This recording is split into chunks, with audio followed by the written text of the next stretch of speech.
Assalamualaikum warahmatullahi wabarakatuh. Bismillahirrahmanirrahim. Alhamdulillahirabbil alamin. Wa bihi nasta'in ala umuri dunya waddin. Wa ala alihi wa sahbihi ajmain. Subhanaka la ilma lana illa ma 'allamtana innaka antal alimul hakim. Wa ala rabbi shrah li sadri wa yassir li amri wa hlul 'uqdatam min lisani yafqahu qawli. Wa la haula wa la quwwata illa billahil azim. Saya mulakan Fadil Ustaz Aizan,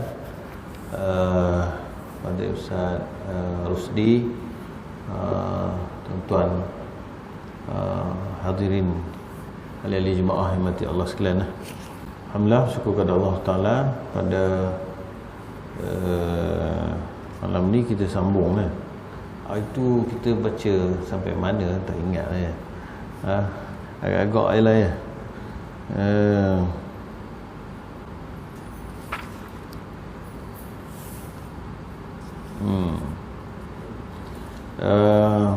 Hari itu kita bincang itu berkenaan dengan hak-hak wanita lah, hak-hak wanita dalam Islam selepas pada kita bincang bab nikah dengan persetujuan wanita dan sebagainya. Kemudian disebut tentang hak-hak harta, al-huququl maliyatu lil mar'ati karrajuli. Hak bagi harta bagi wanita itu sama tarafnya macam orang lelaki walahan nafaqah, dan bahkan pada wanita itu mereka berhak mendapat nafkah. Itu dibincanglah. Baik, kemudian kita masuk bab seterusnya, iaitu al-jinayatu 'alal mar'ati. Jenayah ke atas wanita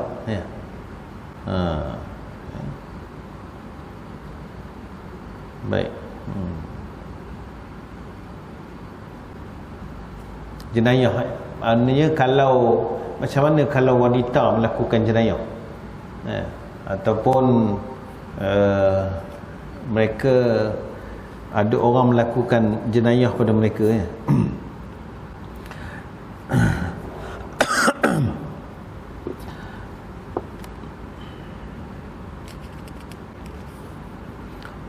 Idza janat al-mar'atu ala nafsin aw 'adwin aw malin aw jana 'alaiha al-ghaib.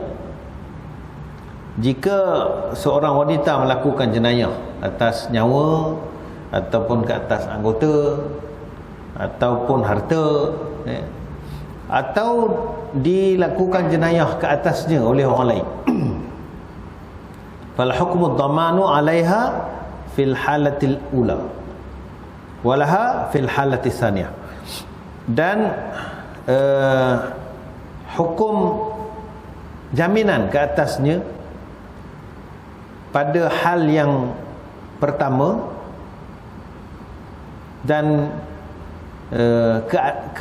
alaiha tu maknanya dia tetap akan dihukum ke atasnya pada hal yang pertama, iaitu jika dia melakukan jenayah atas harta, nyawa ataupun anggota, walaha fil halati tsaniyah, dan kalau dia dilakukan jenayah, dia akan mendapat jaminan hak dia, dia akan terjamin hak dia li'umumin nafsi wal mas'uliyati wat taklifi la yukallifullahu nafsan illa usaha laha ma kasabat su'alaiha maktasabat.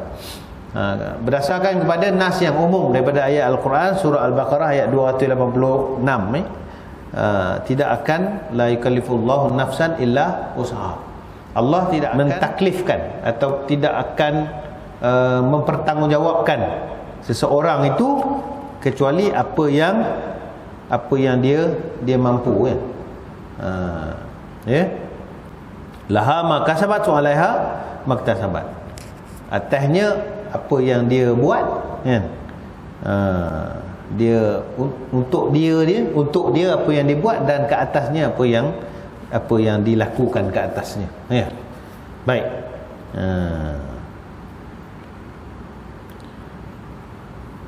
Fal mar'atu war rajulu sawa'un.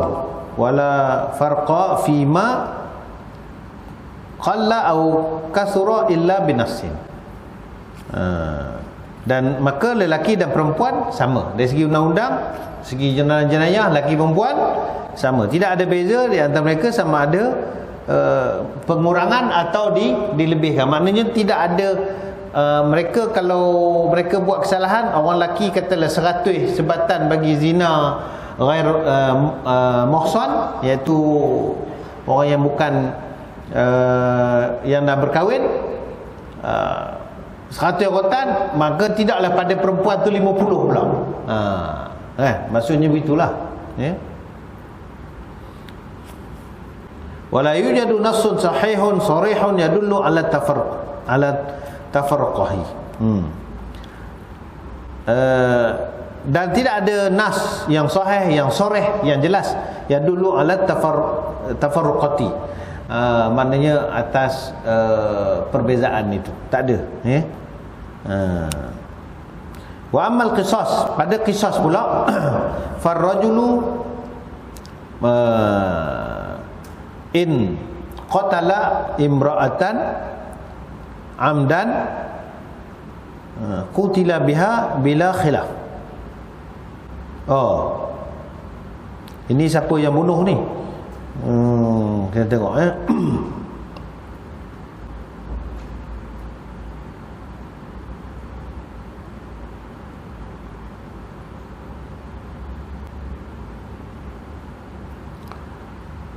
baik. Maka bagi lelaki, jika dia membunuh seorang wanita secara sengaja, maka dia akan dibalas, dia akan dibunuh, balas bunuh, maknanya tak ada pula sebabkan dia lelaki, kalau bunuh orang perempuan dia terlepas pula, tak ada, ataupun dia punya apa, kita kata dia punya tahap dia lebih tinggi, maka dia tak boleh dihukum, tak ada, ini bukan apa, ini nak menunjukkan tentang keadilan dalam Islam, maknanya Islam tidak meletakkan perbezaan pada bab itu bagi seorang lelaki ataupun pada perempuan, fa in afwan sallama diyah, maka kalau dimaafkan hendaklah dia membayar diat, li umumin nas faman ufiya lahu min akhihi syai'un fattiba'un bil ma'ruf, wa ada'un ilaihi bi ihsan. Ini ayat tentang apa nama ni, tentang bayar diat, wa kaza yusallimu diyata fil khata', dan juga hendaklah diserahkan diat pada salah, bunuh salah. Kalau bunuh sengaja, dia dimaafkan baru apa nama ni, dihukum bayar diat. Kalau tidak, dia dihukum bunuh, dia hendaklah dihukum bunuh. Tapi bagi kes tak sengaja, dalam kaedah undang-undang pun dia ada 3 jenis, bunuh ni dia ada 3 jenis. Satu, bunuh sengaja. 2, bunuh serupa sengaja. 3, bunuh tak sengaja. Dia ada beza tu. Dia ada beza dari sudut dari sudut hukuman pun, kalau segi undang-undang sivil saya tak ingatlah dia punya beza, tapi kalau bunuh sengaja memang dia hukum mati. Kalau bunuh tak sengaja ni, serupa sengaja ni dia lain sikit. Cuma syarak pada hukum Islam ni dia lebih cantik, sebab tak sengaja pun kena bayar diat. Tak sengaja pun kena bayar diat. Ayat ni mari kita baca dulu, ayat surah An-Nisa ni, ayat 92, wa ma kana lil mu'minin an yaqtula mu'minan illa khata'a. Tidaklah boleh membunuh seorang mukmin atas mukmin yang lain kecuali tak sengaja. Waman qatala mu'minan khata'an fatahriru raqabatin mu'minah. Sama siapa yang bunuh orang tak sengaja kena bebaskan hamba. Ya. Isu bebas hamba ni salah satu benda saja saya selit jelah. Sebenarnya dari segi ini para ulama bincang, itu menunjukkan kepada Islam mengiktiraf hukum berkaitan dengan hamba. Islam tak kata bila datang Islam tidaklah hamba itu hukumnya haram, tak. Islam mengiktiraf adanya hamba dan adanya hukum hakam berkaitan dengan hamba. Tapi kalau perhati, majoriti kafarah ataupun penebusan kepada kesalahan-kesalahan yang dibuat oleh orang Islam, antaranya selalunya diperintahkan untuk kita membebaskan hamba. Apa hikmah dia? Hikmahnya menunjukkan bahawa Islam menerima adanya sistem hamba, tapi Islam sangat menggalakkan pembebasan hamba. Islam bukan menggalakkan hamba tu makin banyak, tidak. Islam menggalakkan pembebasan. Tengok ni contohnya, salah bunuh, bebas hamba. Itu salah satunya, kan? Wadiyatum musallamatun ila ahlihi illa an yasaddaqu. Dan naklah dia memberi bayar diat kepada ahli keluarga. Maknanya ialah si Polan tu kan dah mati, kan, kena bayar kepada ahli keluarga ni, kena bayar diat. Ini dua, kena bebas hamba dan kena bayar apa nama ni, diat, ya. Fa in kana min qaumin aduwwin lakum wa huwa mu'minun fatahriru raqabatin mu'minah. Jika daripada musuh kamu, yang mukmin, naklah dibebaskan hamba. Wa in kana min qaumin bainakum wa bainahum mitsaqun fadiyatun musallamatun ila ahlihi wa tahriru raqabatin mu'minah. Ni kalau sama-sama kaum bergaduh bunuh, maka naklah dibebaskan hamba dan diat. Tadi ni kalau ada permusuhan lah, maksudnya adu, kan, aduwil lakum, mereka memusuhi kamu, berlaku punya peperangan ke sebagainya, ya. Tapi sesama muslim ni, ini masih lagi pada sesama muslim. Faman lam yajid fasyamu syahraini mutatabi'aini taubatan min Allah. Siapa yang tak mampu apa? Tak mampu untuk membebaskan hamba, naklah dia berpuasa 2 bulan berturut-turut ni. Wa kana Allahu aliman hakima, dan Allah Taala itu Maha mengetahui dan Maha bijaksana. Surah An-Nisa. Baik. Jadi ayat ni ada perbahasan panjang tu. Antaranya adalah para ulama bincang,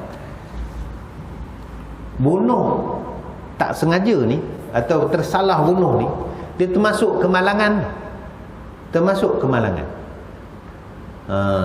Kemalangan menyebabkan kematian. Ataupun macam pernah berlaku 2-3 kes, kan, orang tembak pergi memburu, dia nak tembak rusa, tertembak kawan, kan. Yang sana tu kawan dia tengok gerak, tung dia tembak, ingat rusa, rupa kawan. Ini contoh bunuh secara khata', tersalah, kan, bunuh secara tersalah. Kalau dia ada kekurangan pada undang-undang sivil kita, kalau bunuh secara tersalah dalam undang-undang sivil dibuktikan dia tak sengaja, tersalah, dia akan dibebaskan. Tapi undang-undang Islam, dia tetap kena bayar diat. Ganti rugi, ya. Ini ialah sebab itu dulu ada satu orang pensyarah lah. Pensyarah tu masih ada lagi, ya. Di USIM, ya. Dulu Prof Madia, sekarang Prof Dr. Irwan, ya. Dia cadangkan, dia kata sebelum negara kita melaksanakan hudud, nak melaksanakan hudud, kita lebih baik dicadangkan. Cuba implementkan diat dulu, cuba implementkan ganti rugi dulu, ya. Sebab manusia ni biasanya dia kalau benda melibatkan jenayah, hukum ni, penjara, kena potong tangan semua, dia macam allergic sikit. Dia takut dengar. Jadi dibimbangi orang salah faham, orang nampak Islam tu agama yang zalim. Jadi kalau diimplementkan diat dulu, maksudnya ganti rugi ni diimplement, nescaya, ini cadangan beliau lah, ramai orang akan rasa lebih suka, lebih seronok dan nampak undang-undang Islam ni memang nampak keindahan dia tu. Sebelum kita masuk step yang seterusnya lah, ini cadangan beliau lah, saya nampak ada cadangan yang baik juga. Kenapa? Contohlah, apa kelemahan yang ada pada undang-undang kita sekarang? Bahkan kalau orang tu bunuh secara sengaja pun dia akan dihukum bunuh, tapi pihak keluarga tak ada apa-apa. Pihak keluarga tak ada dapat apa-apa pampasan, tak ada dapat apa-apa, kan? Dan di sini pun kita nampak bahawa Islam ni agama rahmah. Di situ nampak rahmah. Bahkan orang yang membunuh orang lain pun ahli keluarga masih boleh maafkan. Masih boleh maafkan. Bukan orang lain yang maafkan, ahli keluarga dia yang boleh maafkan, ya. Dan dimaafkan, tapi kena bayar diat. Kena bayar lah, ganti rugi, kan? Diat tak sikit jugalah. Kalau diat bunuh sengaja ni dibuat anggaran lebih kurang 500,000 juga. Tengoklah, sebut 100 ekor unta tu, jenis-jenis unta tu lebih kurang lah, paling kurang dalam 500,000. Jadi maknanya paling tidak satu nyawa tu nilai dia lah, paling tidak, walaupun nilai dia kita tak boleh nak nilai lah, tapi paling tidak ada dalam 500,000 lah. Banding sekarang ni kadang-kadang mati gitu je, free je. Tak ada apa-apa, kosong, ya. Kemudian ahli keluarga pula terpaksa bertukar lumah pula mencari rezeki. Kalau benda itu ialah kematian dia akibat sakit, akibat apa, itu tak apalah, itu takdir Allah Ta'ala, itu Allah Ta'ala tetapkan, itu tak ada masalah apa. Tapi kalau akibat daripada sebab-sebab lain ni, dia ada faktor pampasan, ya. Jadi kalaulah dilaksana benda ni, at least orang pun nampak ahli keluarga dia tidak akan terabai, ya. Ahli keluarga tidak akan terabai. Bila terjadi kematian, terutamanya ketua keluarga, terutama ketua keluarga, dia yang mencari nafkah, dia yang begitu gini, bila dia dibunuh sebagai contohnya, jadi dia kena ada suatu pampasan, ya. Baik. Jadi dalam kes ni disebut umum, sama, baik lelaki baik perempuan sama. Kedua-duanya hendaklah dibayar diat jika bunuh tak sengaja. Tapi bunuh sengaja dengan serupa sengaja, dia punya hukum dia sama, kena bunuh balas. Cuma kalau bayar diat dia tak sama. Diat dia murah sikit kepada yang serupa sengaja. Macam mana, apa beza di antara sengaja dengan serupa sengaja? Sengaja ni dia memang nak bunuh, maknanya dia bawa pisau ke, dia tikam dengan pisau ke, dia tembak ke, itu sengaja. Tapi kalau serupa sengaja ni macam dia lebih dengan helmet ke, dia bergaduh, marah, lebih dengan helmet, kena mati. Lebih dengan helmet ni dia bukan asal nak bunuh, tapi benda tu boleh membunuh. Itu dia panggil serupa sengaja, Itu antara beza je lah, antara bezanya. Macam ada satu kes dulu dekat mana, dia macam mana, dia pergi rumah orang tu, asalnya dia bukan nak bunuh, dia nak merompak, asalnya begitulah. Jadi dia pukul orang tu macam itulah. Dia pukul orang tu, kemudian dia ambil barang, okey. Kemudian dia dah jalan, dia patah balik bawa benda yang apa, benda batu ke apa ke, ataupun apalah benda yang boleh membunuh. Kemudian dia bunuh orang tu. Jadi dia patah balik itu menunjukkan kepada ada niat. Patah balik itu menunjukkan ada niat. Dan kematian itu jika disabitkan, dia jadi pembunuhan dengan sengaja, ataupun pembunuhan dengan niat. Dia adalah kaedah macam mana mahkamah ataupun pegawai penyiasat buat siasatan dan sebagainya.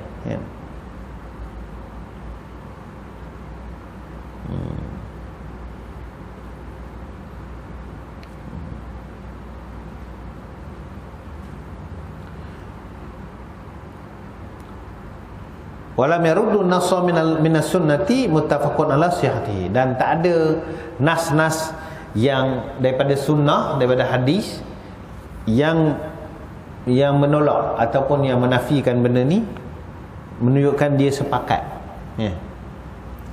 Sepakat pada isu tadilah, maknanya lelaki sama, perempuan pun sama. Kotlah ada pentakhsisan, yukhassisun, maknanya kalau ada pentakhsisan, kadang-kadang sunnah ni, hadis Nabi ni, kadang-kadang dia mentaksiskan pula apa-apa yang ada dalam Al-Quran. Contohnya Allah Ta'ala sebut tentang haram darah, hurrimat alaikumul maitatu waddamu walahmul khinzir, diharamkan ke atas kamu bangkai, darah dan babi. Sekarang kita bincang bangkai dengan darah. Dalam hadis Nabi SAW ada Nabi sebut kecuali dua jenis bangkai, iaitu ikan ataupun binatang laut dan belalang. Dua ni boleh makan walaupun sudah jadi bangkai. Ini taksis, pengkhususan oleh Nabi kepada ayat tadi yang umum. Asal tadi apa saja bangkai semua tak boleh makan. Hurimat alaikumul maitah, bangkai, maknanya ikan. Yalah, macam mana kita nak makan ikan ya? Sembelih tak boleh. Jadi itu Nabi kata, maknanya binatang laut ni dia dikecualikan, dia tak termasuk pada bab bangkai tadi, dia tak dikira bangkai kalau dia mati pun. Jadi ikan kita makan memang bangkai, tapi dia bukan kategori bangkai yang haram. Ikan, sotong, udang, sebab apa beza bangkai dengan tak bangkai pada binatang ni? Bezanya dia mati disembelih ataupun tidak. Itu beza dia, kan? Lembu pun kalau disembelih, wama uhilla bihi li ghairillah, ataupun yang mana binatang yang disembelih bukan nama Allah, tekan kerana Allah pun tetap dikira bangkai juga walaupun disembelih. Jadi maknanya kalau dia disembelih dengan nama Allah, barulah dia dikira binatang yang boleh dimakan. Itu binatang melata lah, kan? Binatang-binatang yang melata, al-an'am, binatang peliharaan. Binatang yang boleh makan pun binatang-binatang yang jenis-jenis boleh dipelihara lah, binatang al-an'am. Lembu, kobor, apa lagi, rusa. Okey.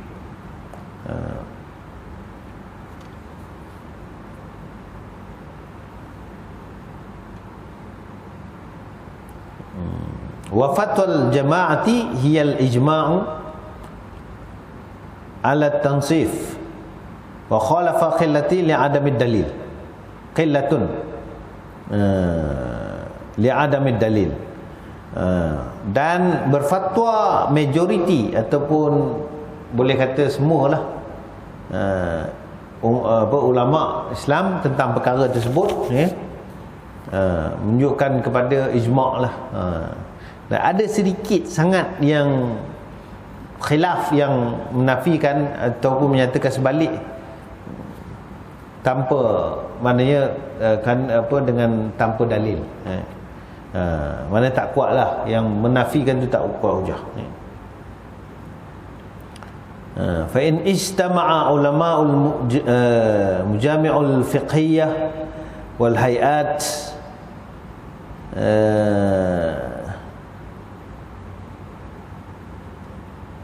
wal ittihadat ala tamamil yawm bi aksariyah au ijma'u au jama'iyah jaza li'anna al mas'alata fit tansifi istihadiyah la qat'iyah.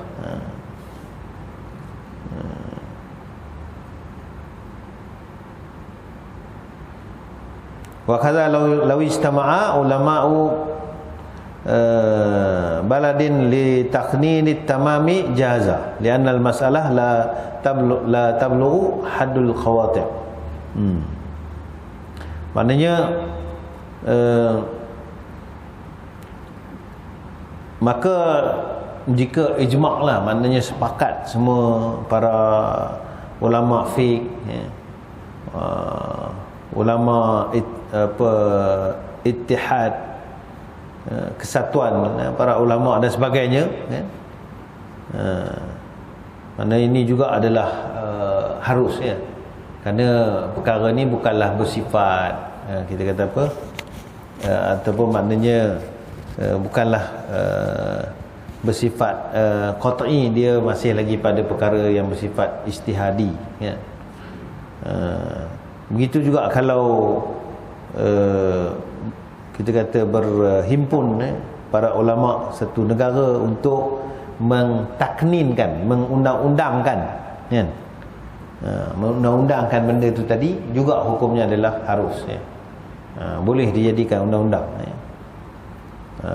Baik, wallahu alam. Takat itu pada bab ini tadi, pada bab dibincang berkenaan dengan jenayah, ya.